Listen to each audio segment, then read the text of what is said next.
been fed, they're sated, they're amazed. And then the crowd noticed that neither Jesus nor the disciples were there. They had gotten themselves into boats and gone over to Capernaum looking for Jesus. And the disciples found Jesus on the other side of the lake, and they said to him, "Rabbi, when did you come here?" And Jesus said, "Well, I'll tell you. You are looking for me, not because of the signs I have done, but because you just ate your fill. Don't work for food that perishes, but for the food that endures for eternal life, which the Son of Man will give you. For it is on him that God the Father has set his seal." And then the disciples said to Jesus, "Well, what do we do to perform the works of God?" And Jesus answered them, "This is the work of God, that you believe in me, whom God has sent." And they said to him, "Well, what sign are you going to give us then, so that we can see it and believe you? What work are you performing? Our ancestors ate the manna in the wilderness, and it says he gave them bread from heaven to eat." And Jesus said to them, "And I tell you, it was not Moses who gave the bread from heaven, but it is my Father who gives you the true bread from heaven. For the bread of God is that which comes down from heaven and gives life to the world." And they said to Jesus, "Sir, give us this bread always." Jesus said to them, "I am the bread of life. Whoever comes to me will never be hungry, and whoever believes in me will never be thirsty." Amen.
Before I get into the sermon, I'd like to share a story with you.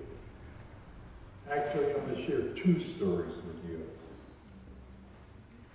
I was invited to preach at a AME church, and it was their anniversary, and they had invited me to do the sermon for that day. Well, I really got into it. And then I sat down. And then we took the offering, said a prayer, and closed the service. As my wife greeted me in the back of the church, she looked at me not with love in her eyes, but more with scorn.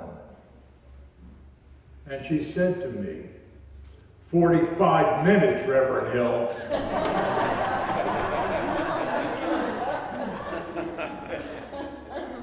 Well, that put me in mind of a story that I had heard. There was a church. Actually, it was a whole synod. Do they understand synod, Carl? Yeah, okay. It was a whole synod celebrating its anniversary. And as you would expect, there were several preachers there.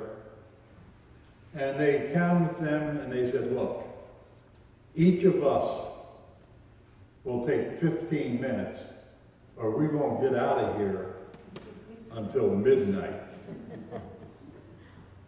So the church was set up so that the pews were out there, the altar was here, and in the back was where the choir normally sat.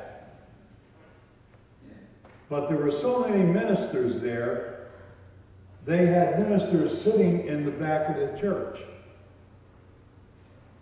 First minister gets up, he preaches for 15 minutes, then he goes for 20 minutes, then it was a half an hour, 45 minutes, and about 48 minutes, one of the people sitting in the pews picked up a hymnal and flung it at him. The minister saw the hymnal coming toward him, and he went like this, and it went back and hit one of the ministers in the choir loft. And as he was going down, he says, "Hit me again, I can still hear him preaching." Well, I'm not going to keep you that long today. I'm not as agile as that preacher, and I don't want to get hit in the head with him.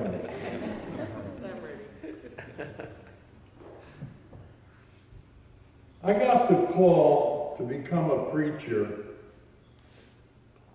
fairly early. And I didn't want to be a preacher. I wanted to be a corporate manager. But before I got there, somebody talked me into becoming a life insurance salesman. Which is a good thing. When telemarketers call me, instead of listening to them, I say, "Excuse me, what's your first name?" "Mark." "Well, Mark, if you're like most people, you find it hard to save money and keep it saved on a regular basis. But I have a plan I think will interest you." And 9 times out of 10, the telemarketer will hang up on me. But as you can see, I was a pretty good salesman. And I won this one year for being the best salesman in New Jersey. I sold more insurance than any other agent in New Jersey. And somebody said at the meeting when I was presented with this, "How did you do it?" And another guy says, "'Cause he was hungry." He was hungry, so he won that by selling so many policies.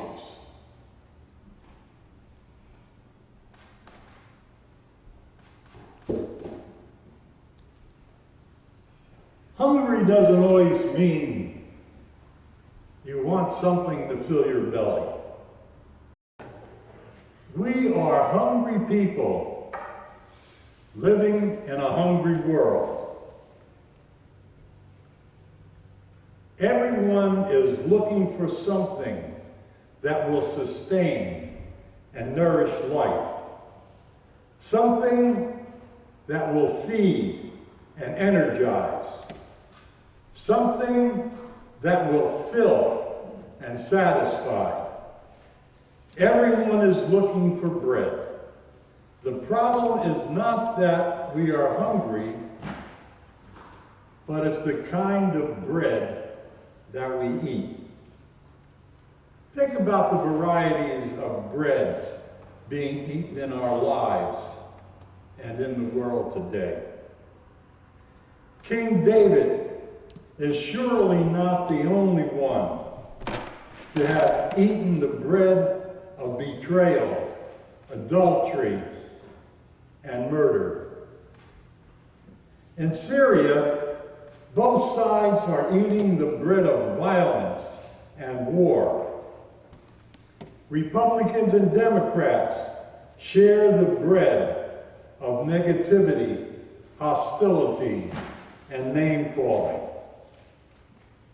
Many of us eat the bread of having to be right and to get our own way. We eat the bread of hurt feelings and resentment. Sometimes we eat the bread of loneliness, fear, and isolation. There are times we eat the bread of sorrow or guilt. Other times we eat the bread of power and control. Sometimes we eat the bread of revenge and one-upmanship. We eat all kinds of bread. The bread we eat reveals something about the nature of our appetites.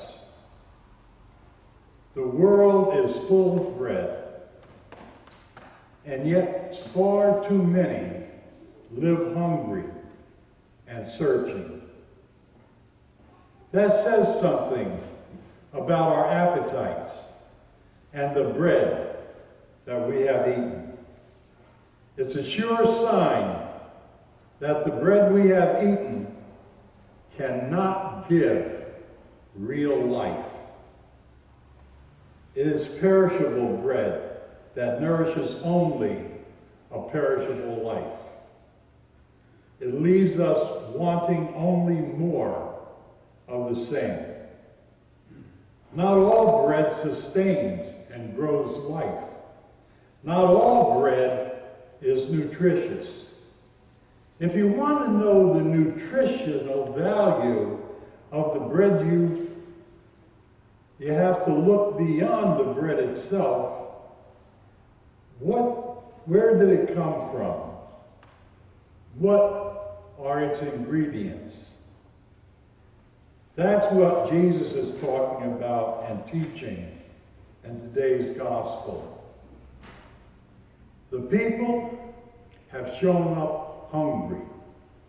Just yesterday, Jesus fed 5,000 men and about 15,000 women and children. That's a tip for you. The people that wrote the Bible only cared about men. So women didn't count. And there were always more women than there were men. And children, usually sick children, along with them, seeking out Jesus so that he could heal their broken children. Today they show up, one day after the feeding, and their first question is, Rabbi, when did you come here? Things do not reveal what their thoughts were about yesterday's miracle. They didn't give thanks for God's generosity or even wonder who this rabbi is. It sounds to me that they are only worried that they might have missed a meal, that Jesus started without them, and they are too late. They saw no sign, no miracle in yesterday's feeding. They saw nothing more than fish and loaves. They either refused to notice this or were unable to see beyond the fish and bread. They are interested only in their own appetites, and Jesus knows it. Very truly, I tell you, you are looking for me, not because you saw signs, but because you ate your fill of the loaves. He says to them, the people are concerned for their bellies. Jesus is concerned for their lives. The people want to feed themselves with bread. Jesus wants to feed them with God.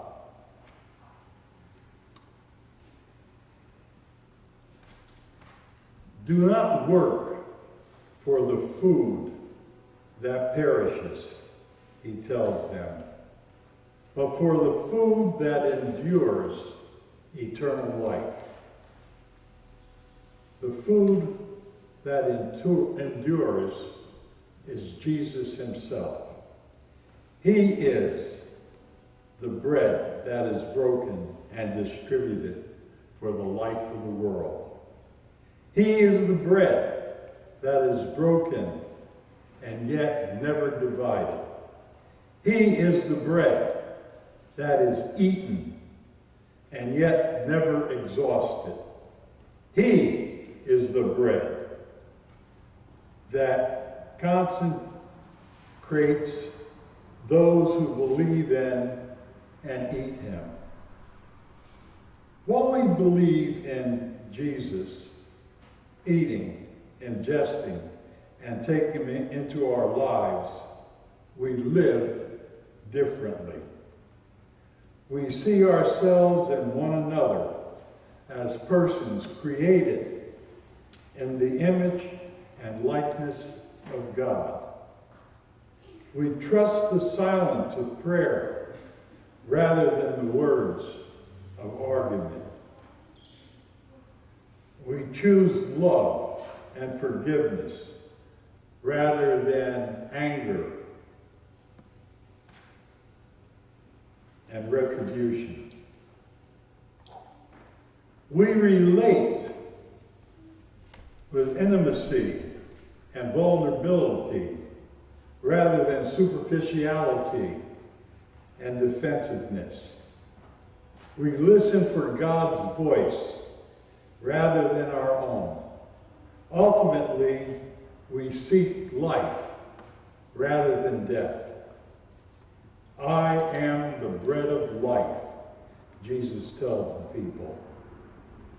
Whoever comes to me will never hunger and never thirst. He is offering for the people himself.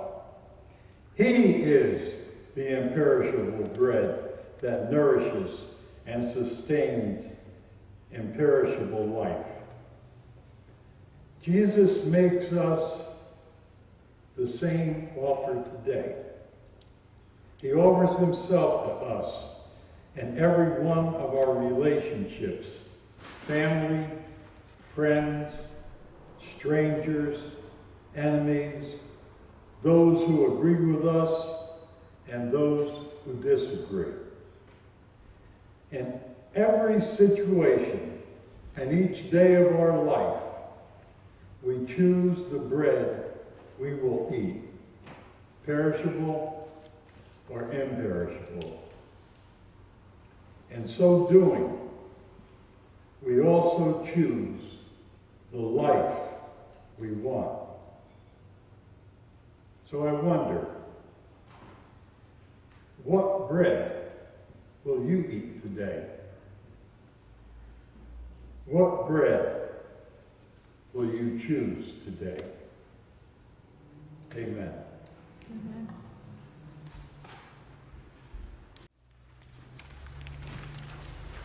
Please receive the benediction. May the Lord go before you to lead you. May the Lord be behind you to encourage you. May the Lord be beside you, comfort you. And may the Lord be within you to give you peace. In the name of the Father, and of the Son, and of the Holy Spirit. Amen.